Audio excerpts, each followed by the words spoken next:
तो देखिए, प्राण प्रतिष्ठा का दिन बेहद नजदीक है और ऐसे में अयोध्या में जगह जगह उत्सव मनाया जा रहा है और सबसे ज्यादा खुशी राम भक्तों को तो है ही, साधु संत समाज भी इस वक्त बहुत खुश है। और इस पर बात करने के लिए हमारे साथ इस वक्त सदगुरु रतेश्वर जी महाराज हमारे साथ यहाँ मौजूद हैं। बहुत स्वागत है आपका रतेश्वर जी। एबीपी न्यूज पर हमारे दर्शकों को बताइए कि साधु संतों की खुशी क्या है, क्योंकि अब प्राण प्रतिष्ठा का दिन बेहद नजदीक। साधु उसको कहते हैं जो अपने कार्य को भी सिद्ध कर लेता है और जगत के कार्य को भी सिद्ध कर देता है। तो साधु ऐसे हैं जो स्वयं तो राम जी के भक्ति में सिद्ध थे ही, परंतु आज उन्होंने वैश्विक चेतना को जागृत करके सभी राम भक्तों के हृदय में जो राम सो गए थे उन्होंने सुला दिया था, सबको जगा दिया। और राम जागरण का ये परिणाम है कि भारत में राष्ट्रवाद, भारत के बच्चे बच्चे में जय सिया राम कहने का अर्थ ये नहीं है कि वो कोई सांप्रदायिक हो गए, कंजर्वेटिव हो गए। इसका मतलब वो सनातन संस्कृति का उद्घोष कर रहे हैं, वो सनातन संस्कृति जिस सनातन संस्कृति में वैश्विक प्रत्येक मनुष्य को वसुधैव कुटुंबकम की तरह परिवार माना जाता है। सऊदी अरेबिया में बैठा हुआ व्यक्ति को भी सनातन धर्म के लोग ही परिवार मानते हैं। तो राम जी के मंदिर का निर्माण और इस भव्य अयोध्या के केवल अवध क्षेत्र में ये उत्साह नहीं है।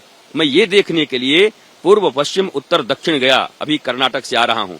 मैं चारों तरफ भ्रमण किया। मैं ये देखना चाहता था कि क्या ये कुछ जिलों में उत्साह है, क्या कुछ अयोध्या के आसपास में है, पूर्वांचल में है। और जब मैं जाकर देखा सुदूर प्रांतों में हर जगह लाखों लोग आ रहे हैं। लौट आए राम नाम से कार्यक्रम किया और जब लोग आए तो वो भाषा अलग थी, प्रकट करने के तरीके अलग थे, पर आंखों में आंसू वही था और हृदय में गदगद पना वही था, आनंद वही था। मैं देखकर आह्लादित हो गया कि 7 समंदर कोई पार भी बैठा होगा तो भगवान राम के इस भव्य दिव्य अयोध्या में मंदिर निर्माण के और प्राण प्रतिष्ठा समारोह का उत्सव घर बैठे मना रहा है।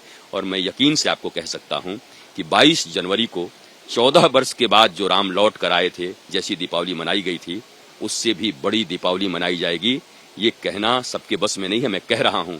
इस 21वीं शताब्दी की दीपावली 492 साल के मध्य मनने जा रही है। कोई चूकना नहीं चाहता, पूरी दुनिया में बैठे सनातनी इसको मनाएंगे। आपने कहा कि आप कोने कोने से यहाँ पर आए हैं और जिस तरीके से हमने भी इस चीज को देखा है कि अयोध्या में बहुत कुछ बदल रहा है। लोग देखिए, इतना ठंडा मौसम है लेकिन फिर भी आज लोग निकलकर यहाँ पर आए हैं। आप पहले अयोध्या कब आए और आपने क्या बदलाव महसूस किया? देखिए, अयोध्या मैं वर्ष में आया करता था, पर अयोध्या भौतिक रूप से बड़ा उदास थी। जब कभी आते थे मन को लगता था क्या ये यही अयोध्या है जिनको मैंने दादी नानी और संतों से सुना है कि अयोध्या राम जी ऐसे, मन उदास होता था। परंतु अब जब अयोध्या आए हैं, मैं सत्य कहता हूँ, साधु संत हूं, किसी दल का समर्थक लोग साबित कर देते, एजेंट कह देते, पर एक जागृत चेतना के रूप में कह सकता हूं, रोम रोम पुलकित हो जाता है आकर। इस अयोध्या के विषय में जो हम रामायण में पढ़ते थे वो मुझे चरितार्थ होता हुआ दिख रहा है। केवल ईंट और इंफ्रास्ट्रक्चर की बात नहीं कर रहा हूं। जो हृदय में आनंद और आह्लाद कभी अवध में रहा करता था लोगों के, राम और सिया के राज में, आज वही आनंद एक एक व्यक्ति के हृदय में है। तो मैं कह सकता हूं कि भारत राम राज्य की ओर लौट रहा है। भारत राम राज्य की ओर लौट रहा है। लेकिन रतेश्वर जी, मैं एक और सवाल आपसे करना चाहूंगी। इस पर कुछ राजनीति हो रही है। कुछ राजनीतिक दल, विपक्ष ये कह रहा है कि इसे दरअसल इसका राजनीतिकरण करने की कोशिश की जा रही है। आप लोगों को क्या लगता है? सीरीन, धर्म की पुत्री है राजनीति। राजनीति अगर अधर्म से हो तो रावण और कंस बन जाते हैं लोग, और धर्म से हो तो राम राज्य आ जाता है। तो पहले तो इस कॉन्सेप्ट को क्लियर करना होगा भारत में और पूरी दुनिया में कि राजनीति सदा धर्म से ही चलनी चाहिए, अधर्म की राजनीति नहीं होनी चाहिए। वो मनुष्यता के खिलाफ है। परंतु जो लोग इस दिव्य अवसर पर, इस महान उत्सव के समय में विवाद खड़ा करने में पड़े हैं, मैं उनको यही कहूंगा कि दल के दलदल में मत फंसिए, भारत के दिल की बात सुनिए और हृदय से इस महामहोत्सव को मनाइए। कई बार दलों का विरोध करते करते भारत का विरोध शुरू हो जाता है और भारत का विरोध करते करते अब राम के विरोध पर उतर आए हैं। केले के छिलके पर पांव पड़ा है, फिसल जाएंगे, बहुत दूर चले जाएंगे, वापस आ जाइए। ये किसी दल का नहीं है, बल्कि ये भारत के प्रत्येक मनुष्य के दिल की बात हो रही है जो अयोध्या में राम मंदिर बन रहा है। आप कांग्रेस को वापस लौटने के लिए कह रहे हैं क्या? क्योंकि न्योता ठुकरा दिया गया है और रामभद्राचार्य जी जगतगुरु, उन्होंने ये कहा कि ये बहुत नुकसान करेगा। ये बिल्कुल वैसा ही होगा जो पहले के चुनावों में नुकसान झेलना पड़ा कांग्रेस को, उससे भी बुरे नतीजे मिल सकते। मेरा एक ऐसा मानना है कि आप किसी को अगर निमंत्रण देते हैं तो उसमें जाना न जाना उसका अपना अधिकार है, परंतु इस राष्ट्र के उद्भव और भगवान राम के इस विराट महोत्सव में जो राष्ट्र उत्सव है उस निमंत्रण को किसी दल के द्वारा ठुकराना जो वर्षों तक सत्ता में रही हो, भारत के लोगों ने वोट देकर के अपने हृदय पर जिन्हें बिठाया हो, और आज सबके हृदय के राजा राम के मंदिर की स्थापना हो रही हो, तो विवाद भुलाकर, विवाद भाजपा से हो सकता था ना, विवाद किसी और से हो सकता था, सत्ता और विपक्ष और पक्ष होते ही हैं हमेशा, लेकिन आज राम मंदिर हो रहा है, बिना निमंत्रण के भी खड़ा होना चाहिए था कि मैं यहाँ पर इतने दिनों तक भारतीय जनता के साथ उनकी सहायता से सत्ता में रहा हूँ, मैं आया हूँ भगवान राम को प्रणाम करने। मुझे भी लगता है गलत फैसला ले लिया गया है और अब सहयोगियों ने कुछ ऐसा काम कर दिया है कि बड़ा खामियाजा भुगत सकते हैं। कांग्रेस लेकिन अभी भी इस स्टैंड पर अपने अड़ी हुई है और उनका ये कहना है कि भाई राम तो सबके हैं, बीजेपी या कोई भी सरकार कौन होती है हमें बुलाने वाली, हमारा जब मन करेगा हम राम के दर पर जाएंगे और हमें कोई रोक नहीं पाएगा। नहीं, रोकेगा कौन? वो तो पहले खुद ही नहीं, और जो राम के अस्तित्व को ही कभी कभी नकार देते हैं। मैं तो कहता हूं कि राम सेतु जो ताजमहल है ना, ताजमहल जो प्रेम का एक परिचय बना हुआ है, जिनको बनाने पर हाथ काट दिए गए थे, उसके बाद भी 5 विवाह और कर लिए बनाने वालों ने, परंतु एक भगवान राम ने अपनी प्रिया पत्नी को लाने के लिए समुद्र में बानरों की सहायता से पुल बांध लिया। अगर कभी किसी को प्रेम का परिचय देना हो तो राम सेतु का चित्र दिया करें। जो राम सेतु को नहीं मानते, जो राम को नहीं मानते, मैं कभी विरोधी नहीं रहा हूं, क्योंकि उस दल में भी बहुत अच्छे लोगों को मैंने देखा है जो राम को, लेकिन वो घरों में पूजा कर रहे हैं परंतु बाहर उसके विरुद्ध बोल रहे हैं एक तरीके से। ये क्या कोई पॉलिटिकल मजबूरी है क्या, राम के नाम का विरोध, मंदिर का विरोध? ये कंपल्सन उनका है। उनको ऐसा लगता है कि भारत में जो जनसंख्या है अब बहुत बड़ी है इधर उधर की, और जातियों के नाम पर हम तोड़ पाएंगे और तोड़कर फिर से हम सत्ता में आ जाएंगे। उनको पता नहीं है, जाति पाति पूछे नहीं कोई, हरि के भजे सो हरि के होई, सब राम के हो चुके हैं।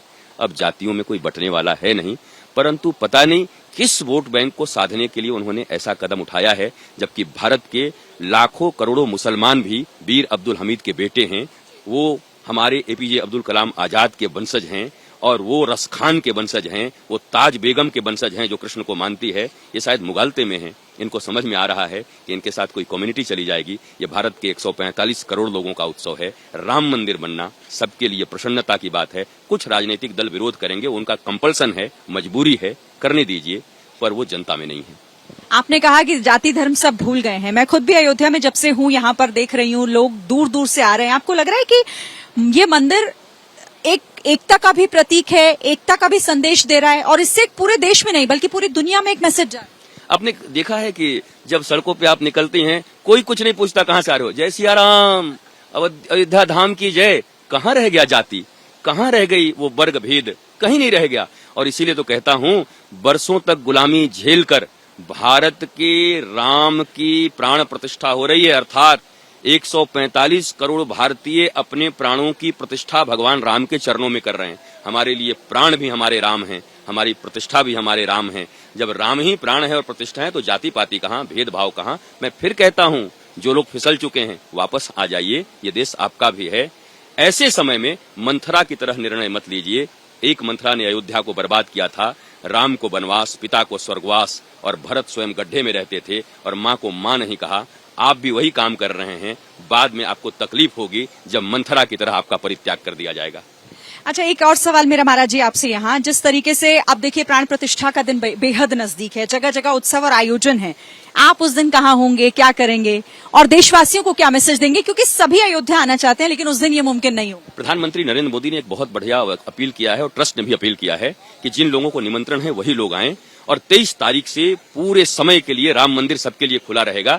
रोज आके दर्शन करेंगे, परंतु अतिथियों को कोई तकलीफ न हो और कोई कैस पैदा न हो, तो कानून की दृष्टि से ऐसा कहा है। राम मंदिर सबका है, राम जी सबके हैं, किसी को कोई मना नहीं कर सकता। और मैं उस दिन 4 स्टेटों में रहूंगा। जैसा मैंने आपको बोला, हमारे लिए हमने कुछ व्यवस्था करी है। मैं देखूंगा कि इस क्षण में भारत के अलग अलग प्रांतों में कैसे लोग इस उत्सव को लाइव मना रहे हैं। टीवी पर लाइव तो देखेंगे ही, पर मैं उनके बीच रह करके मनाऊंगा। मैंने 4 स्टेटों में जाने का कार्यक्रम बनाया है और चारों स्टेट में 12 बजे रात तक मैं पहुंच जाऊंगा और भारत के इस विराट उत्सव का मैं साक्षी बनूंगा, क्योंकि ऐसा अवसर फिर कब मिलेगा मुझे पता नहीं, मैं इसे चूकना नहीं चाहता। अच्छा, अब मेरा एक आखिरी सवाल और आपसे महाराज जी, 500 सालों का एक इंतजार आपका, हमारा, देशवासियों का, या दुनिया भर में रह रहे राम भक्तों का पूरा हुआ है। क्या लगता है आपको, साकार कैसे हुआ? क्या वजह इसके पीछे की? इच्छा शक्ति मानते हैं आप सरकार की, या आपको लगता है कि क्या वजह है? सीरीन, 2 बातें हैं। एक वो बात है जो ड्राइंग रूम और डाइनिंग रूम में बैठे हुए लोग थे, जो कभी सनातन संस्कृति की बात नहीं करते थे, भारत की बात नहीं करते थे। एक वो लोग थे जो बाहर निकल करके कभी राम पूजा रखते थे, कभी हनुमान पूजा रखते थे, कभी सरस्वती पूजा रखते थे, कभी दुर्गा पूजा रखते थे। उनको चंदाखोर कहा जाता था, उनको आवारा कहा जाता था, परंतु उन्होंने भारत के प्रतीकों को बचाया, भारत के राम के नाम को बचाया। पहला धन्यवाद तो उनको देता हूं जो आवारा और चंदाखोर कहला करके भी भारत में पूजा रखने से पीछे नहीं हटे और हमारे बच्चों को प्रतीक के रूप में जागृत रखा कि देखो ये राम है, ये दुर्गा है, ये कृष्ण है और ये मंदिर है, ये अयोध्या है।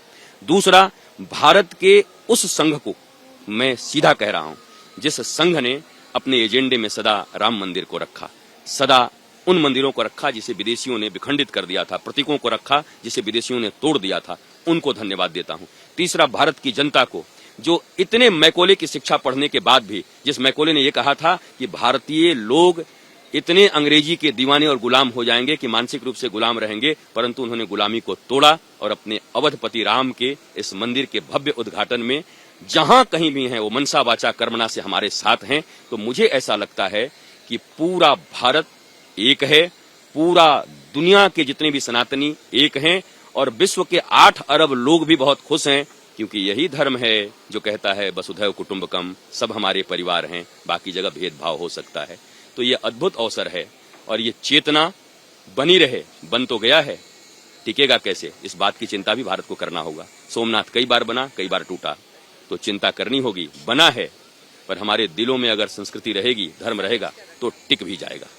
बहुत शुक्रिया आपका रितेश्वर जी हमसे बात करने के लिए। तो रितेश्वर जी महाराज को आप एबीपी न्यूज पर देख रहे थे और देखिए यही उत्साह, यही उमंग पूरे देशवासियों में है, क्योंकि वो दिन नजदीक आ रहा है जिसका एक लंबे समय तक राम भक्तों ने, इस देश की जनता ने और दुनिया के लोगों ने इंतजार किया है। कैमरा पर्सन संजीव कुमार के साथ शीरीन, अयोध्या।